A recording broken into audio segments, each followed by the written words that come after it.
I don't want to go. Come on, let's go. No. Come on, goddammit, listen to me. No. Ow! Ow. Ow.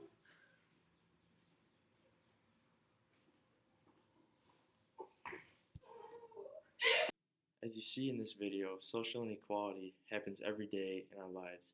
It may be very noticeable, but us as people are the ones that hold the power to make a change and to stop this. The video provides an example of social inequality that I myself witnessed one day as my family and I had been taking a day at the Detroit Zoo when we noticed a family of a different descent.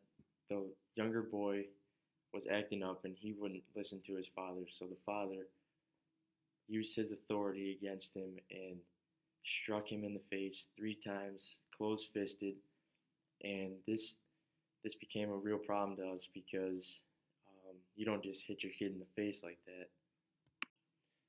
As an average member in society, this puts you in a hard situation to figure out how you should react. So between my brothers and I, we know it's okay to discipline your kids, but when it looks violent like that, and we also noticed that upon this action, he got down on his knees. When he struck this kid 3 times, he had broke his glasses, and his wife never made a scene with him. She never made any difference to yell at her husband or prevent this. She provided care for the child, which is pretty temporary, but this can really show a sense of social inequality in that gender differences. Being male and female, this has to do with authority and power.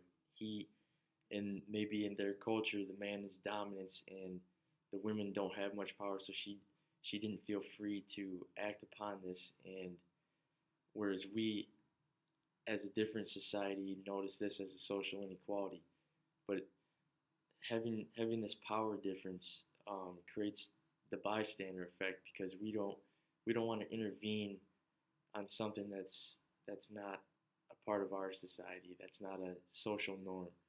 For many, we see these people as just original family, so it might be a disciplinary action. So to intervene on this and cause a scene is pretty brave, and it takes a lot.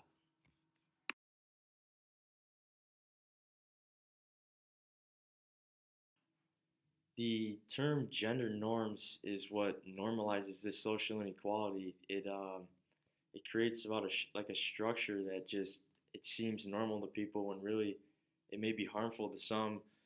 Many people fall under this bystander effect because they just send it on to the next person, and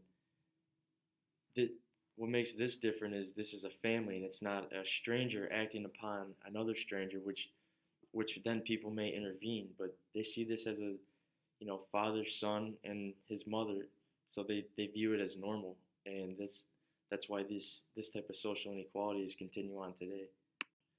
That being said, I fall under the bystander effect just like everybody else, and that I didn't take action when really I should have done something. But if I were to do anything, we could have confronted the man and asked if that was necessary, or just try to be social with him. But then again, that idea isn't really possible because you don't know if this man's violent. You don't know their beliefs. Anything could happen for us to confront something like that and cause a scene in a public area and create harm for the mother and child and their family. It wouldn't have been worth it to see something like that happen. So I feel bad for not. This is an example of social inequality and not an unfortunate event for the sole fact of gender differences and power and the bystander effect. These are what provide the facts that this isn't just something that's unfortunate. It's something that happens all the time, whether we notice it or not. And the sociological dynamics, like gender norms, is what covers this up as like a kind of serves as like a camouflage to where it's happening every day, but we don't notice it because we're just used to it. This is something we as a society create, and this situation made me more susceptible to to notice social inequality and to understand when it's important to act upon it. Knowing now the things I should have said can strongly benefit me in my ability to end this type of social inequality.